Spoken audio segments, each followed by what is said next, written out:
think like all these conversations, we want to move away from the buzzwords. So Gareth was very much about resilience and grit, but what does that mean to embody that? What's the behaviour of resilience?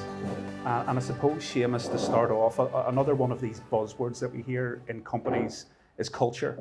But what does it mean? You know, what does it mean to develop a culture? Are cultures the same? Are they different? And I suppose to put another word on it, which I know you're very passionate about, is the word values. And what we've seen in recent years in the business world, off the back of some books, some sporting books, for example, is values. And companies putting their values on a wall and companies coming up with these acronyms about their values. But I know you're very passionate about actually getting beyond the buzzword of values and culture. If you could maybe start there and explain why values should never just be a word on a wall. For me, this is something that I've been, I suppose, deep diving into for years, probably around 10 years more specifically, and really understanding values, as you said, at a kind of different level, which took me down through in the study of axiology and why we do what we do and meaning and purpose. And companies have values and they're fantastic, they're well-meaning, but at a deeper level, they're a wee bit more than those surface words, because every single person has a unique set of priorities and values that's intrinsic to them. And the thing that Gareth mentioned was like the chip on the shoulder, and we've talked about it a lot. The chip on the shoulder is usually the void that forms within us all, that kind of forms the value and the thing that we're looking to fulfill. So within a company, when I go and I'm working with companies and teams, I suppose for me, what I'm looking for is at an individual level, what is it that you actually really prioritize at an individual level? Because every single person has a different set of priorities and values. And a lot of the times in the business world, there's an expectation that people should value the same thing. And that doesn't always play out. And it kind of plays out in conflict a lot of the times instead of communication. So what I'm really fascinated by is understand what makes you tick, what makes you tick, what makes you tick, what's really, really important to you. And then as a team within a business, how do we really get these things aligned? How do we start moving towards the same thing? How do we get a shared vision that's actually matched to that person's values so they feel more inspired and want to come in and work?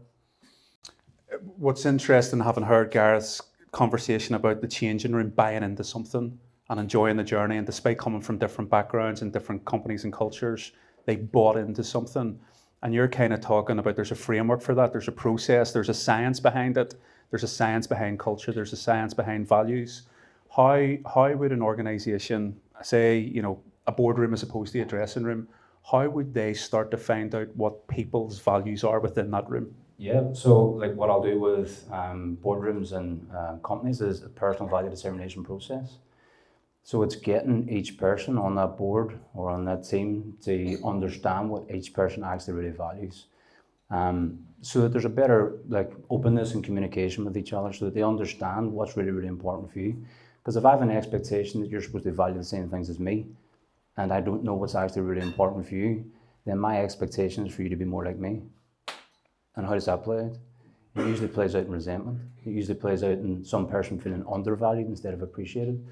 But if I can understand what's most important for you, and as a team we understand that together, then it's about aligning what that is to the company vision and mission. Okay, so how would like helping the company fulfill this vision and mission actually fulfill your values, actually help you feel more like yourself so that you feel like you're growing and actually pursuing what's most important for you. So I think if you don't understand that at an individual level, you're just guessing. That what you said there reminds me of a conversation you hear from so many business leaders or CEOs where it's a frustration that people aren't as driven or as ambitious as them, or they perceive that people don't have as much skin in the game as them. But that makes sense in that the CEO values at a deeper level, or you know, a higher priority that the organisation does well.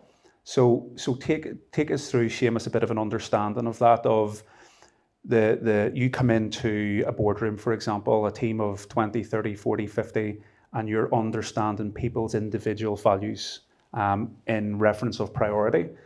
And then how does a group of people bring that together for a greater good? Like how do we link those to a company's direction, or what's the process beyond just understanding? Yeah. So there's a value alignment process that I'll take people through then as well. So let's say we've determined what those values actually are. And especially, and this is just normal in everyday walk of life and in companies and businesses, it doesn't matter who there is. there's going to be conflict, there's going to be like challenges, people aren't going to get on with each other. And a lot of the times it might come down to that, as you said, like from a state of performance, there might be an expectation that you should value the same things as me. But if I can get you to understand yours and you to understand mine, and I can get you two together and say, okay, so how does you fulfilling this actually benefit me and fulfilling mine? There's an alignment process there, it's called polarity management. We start to see how each other fulfilling what's most important to them actually benefits the whole. So instead of me expecting you to be more like me, I appreciate you for being you and valuing what you value, and see how that actually benefits me in terms of how I'm fulfilling what's most important to me also. So it's a bit of a process, it can be a bit of a lengthy process, but number one is identifying what that is first and foremost. What's that intrinsic drive within you? Why are you actually coming to work? It's probably not because of these things in the wall. They mean well, but maybe at a deeper level, you're coming to work for something completely different. If I can understand that, okay, so now I get to understand you. Okay, so now how do I get that in alignment with the company vision and mission so that you're more inspired to come in? And then as a team, bringing people together with that polarity management. Instead of the expectation, it's an appreciation, there's communication instead of conflict. So it's a bit of a process, but it's identifying what those values really are. Again, for me, values are priorities. What does your life demonstrate? And then looking at that at a deeper level and going, okay, so how can we get these aligned as a team to see how we're actually benefiting each other instead of actually creating some sort of conflict and expectation for people to be more like me. People don't want to be more like anybody else, they want to be themselves. At every single person, at a human level, people want to be appreciative for who they are. But if you don't know who they are and what they value, how can you appreciate them? But before we come up here, we spoke about the jigsaw, and that everybody is the jigsaw piece, and that process you take organisations through is that, you know, we start to work out where the jigsaw pieces fit in for the bigger picture. But of course, that person must first understand their own values and their own piece of the jigsaw.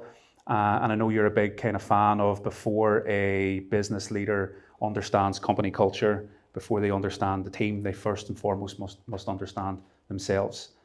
We heard from Gareth about how positive drivers can be. How, I know you do a process with that as well, of working out not just what you value, but also the drivers, and why sometimes tough times can really be a beneficial thing for really progressing people in the right direction. Let's take it down to the individual. Let's take it down to the founder, the business owner, the CEO. How can they begin that process of self-understanding so that they can understand their team more? Yeah. So as I was sharing with you, so I'll do like a value determination process, but then I also have a process that's called a void determination.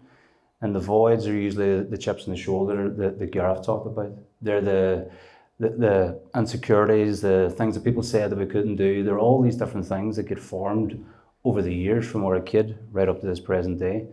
And why for me values are so unique is because we've all had a unique life. We've all had different perspectives. We've all went through different challenges. We've all had a unique place in the world that things have happened to us that have formed certain voids, certain drivers, certain chips on our shoulders. So what I love to get a deeper understanding with people that I'm working with, specifically one-to-one, is, okay, so this is what you value. Okay, so what's actually driving that? Why is that important for you? And taking it back almost to that origin point and go, right. So they start to see the connection. Because when the voids and the values and the vision are aligned, you start to feel like you're on purpose. The more high performers that we speak with on these fireside chats, what they seem to do well is they understand what their void was. They understand that pain point, whether it was rejection from a sports team, the death of a loved one, whatever it may be. But they understand that does act as propellant. That becomes something they look back on and think, good came of that, even though it was painful. That tough lesson was part of my story, and a very important one at that. Then there's other people that they allow that same kind of pain point to drag them back time and time and time again. It almost becomes a scar that they keep returning to.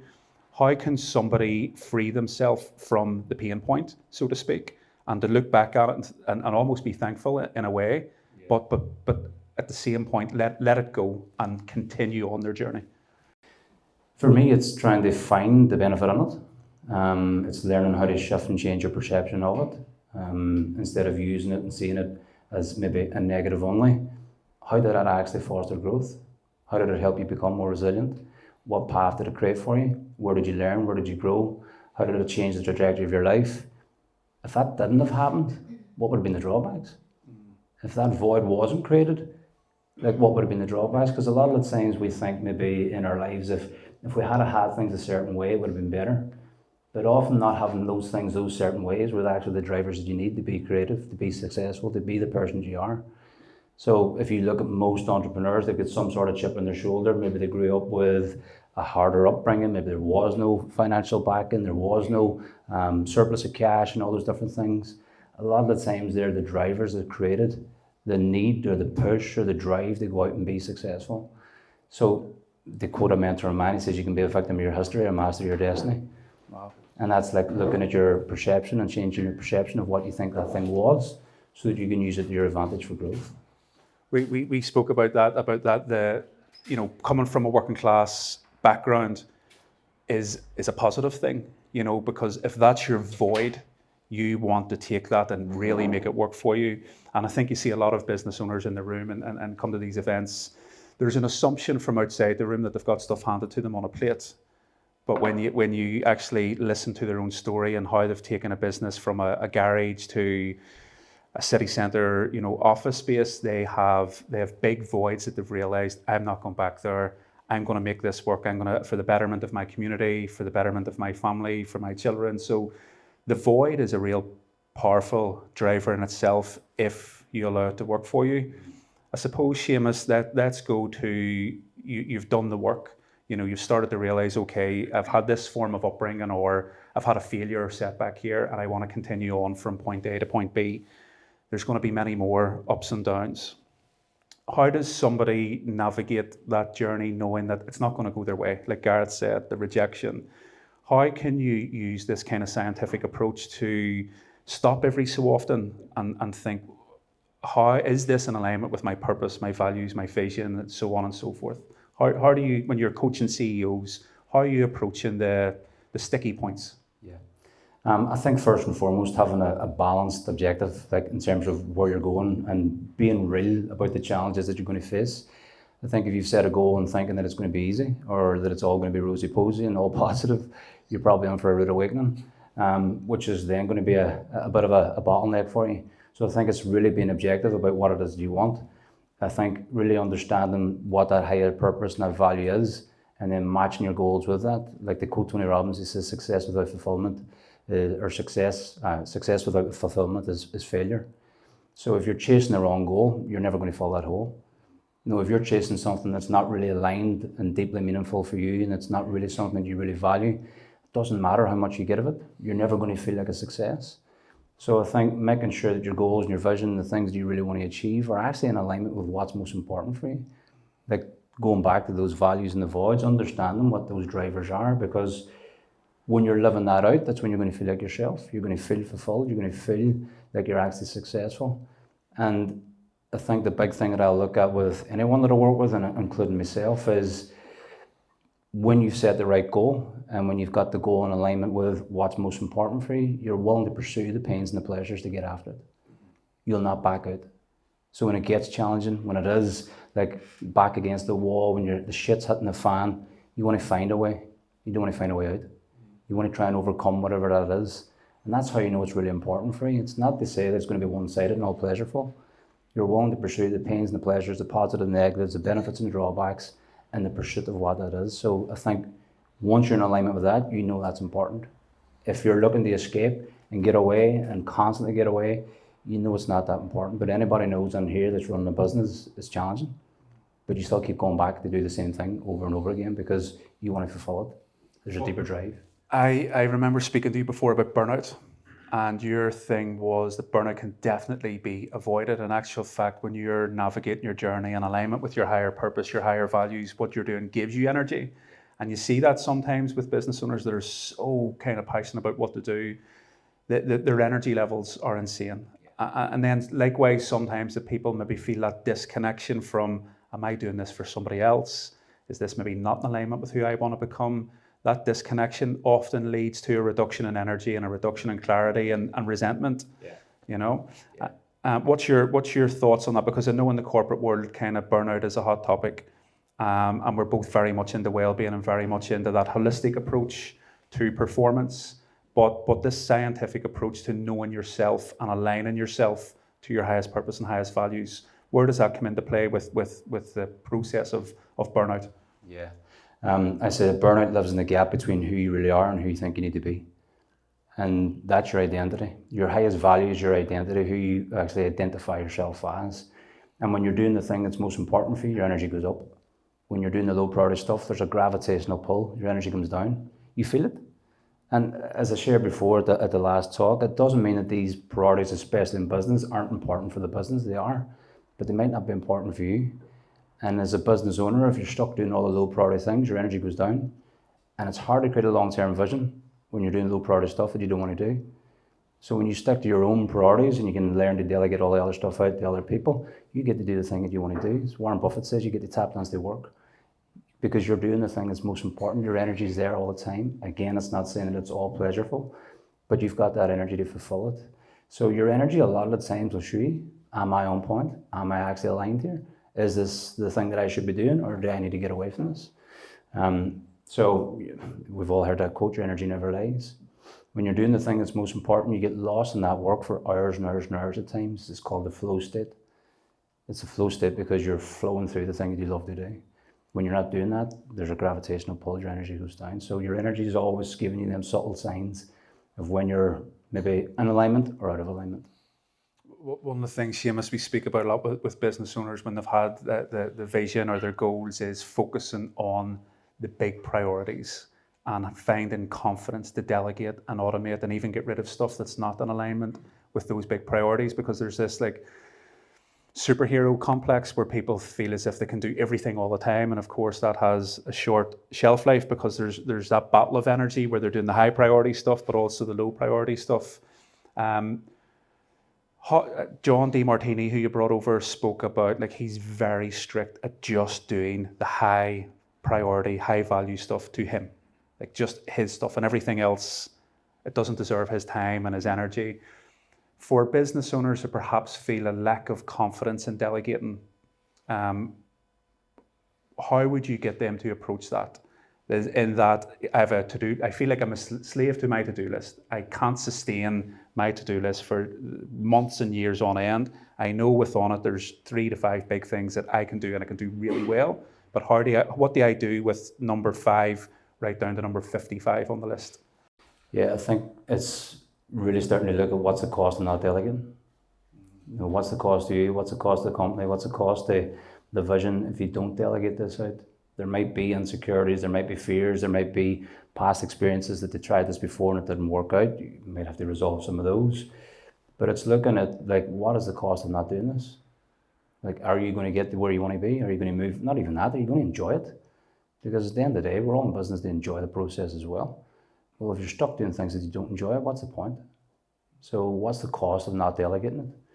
To you, to the team, to the vision, to the whole process, and maybe start looking at that to clear what that fear is. Because it's not, we usually think that there's a cost to delegate, but there's also a cost of not delegating it.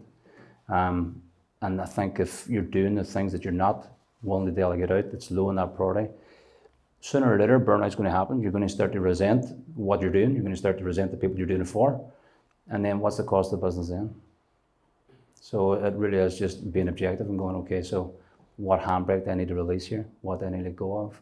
And then start looking at the things that you're doing in that form of energy, and then starting to get the other stuff out of the way. And I get it. We all have to wear different hats at so many different times, at different stages in business. And it's not as easy to just do that. But if you have the resources to do it, I definitely think you should be doing it and delegating that stuff out so that you can get on and do the thing that's most important.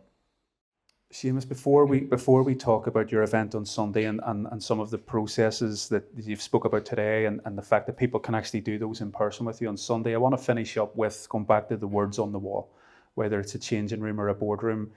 There's some people in the room today that are starting to hire a team and develop that team, and their heart's in the right place. They really want it to work and they want it to work for everyone. How do they begin the process of making it more about the words on the wall? Like how do you measure that? I think that's the thing, you know, it's great to have KPIs that are black and white and there's no lying, But how do you measure human behaviour? How do you measure culture and values? How does somebody do that? I know it's not easy, or maybe it's a thing that most people can do, especially depending on the size of the business. But definitely at a senior leadership level, you definitely can. And part of that process would be, again, you'd need to know that process, but like having a determination process when you're bringing somebody on, like getting to know that person at a deeper level, getting to really understand what makes them tick, getting to understand their values instead of you saying this is your values. People aren't going to be motivated by your values.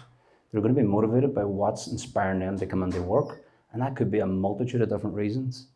And I think for performance, people want to be understood, they want to be heard. So maybe even sitting down and having a process of asking certain questions.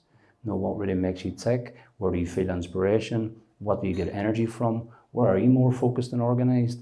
How do you fill your space? How do you fill your time? Understanding these like intrinsic questions, because the process that I take people through, it's not a projection of me thinking that this is what you should be valuing. It's an inside look. You're asking yourself these questions and you're going through space and time and energy and organisation and inspiration and all these different things, and you're pulling it out, which is showing you what your life actually really demonstrates. And when you can see what your life actually really demonstrates, you get to see what's important for you. Now, again, it's not as easy done depending on the business, but I would have a sit-down conversation with a person and try and get to know that person, because that's the person then you're going to get to know. Plus, you'll get to know if you actually put them in the right position in that business. Because you might say that they're not performing, but they're not performing because you've got them in an area that they're not going to perform in. But they might be brilliant over here. Their energy might go up over here. They could be an A player over here and a C player over here. What I love about this, it's not cutting edge, it's actually going back to basics. I love that expression, human beings over human resources. I mean, organisations are made up of people, and we've kind of moved beyond understanding people, what makes them tick, why, what's going on outside of work, you know, why have they joined this organisation, what do they want to contribute to. It's going back to that basics of human understanding and working as a cohesive team. It's come up twice now today. Let's go. I know one of the best events I've been to in recent years was in the Titanic Hotel. You brought over kind of a world lead in human behaviour in Dr. John DeMartini. You've been studying under him for a number of years, and you're doing an event this Sunday again in Titanic Hotel. If you could maybe give us an overview of I'm really looking forward to it, but an overview of the processes you're going to be taking people through. Yeah, we've touched on some of them already. There's three kind of main frameworks that I'll take everyone through, whether I'm working with them one-to-one or whether in a group or whether it's in a team, and that is that value determination process. So kind of like maybe deep diving into some of the psychology behind it and some of the mechanisms of how you can feel it in terms of symptoms and energy, etc. And then going through that process itself. We're also going to go through a linking process, which is, okay, so you've been saying that you want to do this thing, but you haven't actually done it. It's usually low in the priority, it's low in the value. How do we actually shift that? So I'm going to take people through a framework of how you can begin to shift and change that for yourself. And then we're going to go through a framework that I love taking people through, which is, we've alluded to some of it already, like taking that handbrake off. So sometimes there's motives why we don't do things. We've had past experiences, business failures, all sorts, and sometimes releasing that fear and taking that handbrake off is the thing that can really set you off again. So there's 3 or 4 main frameworks that I'm going to take people through.